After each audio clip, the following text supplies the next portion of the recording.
তওবা করো। তওবার মতো তওবা করলে যত বড় অন্যায় হোক, পাপ হোক, গুনাহ হোক, সব গুনাহ মাফ করে দিতে পারে কে?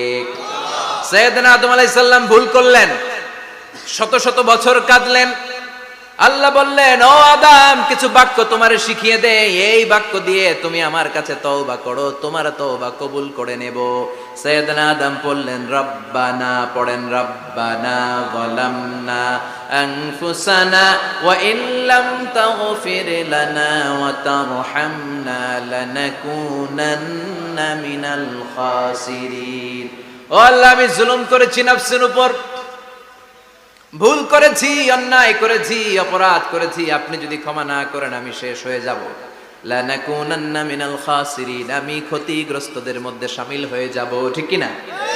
এই আয়াত দিয়ে, এই দোয়া দিয়ে যখন সাইয়েদনা আদম তাওবা করলেন, মুহূর্তেই তাওবা কবুল করে নিয়েছে কে? আল্লাহ।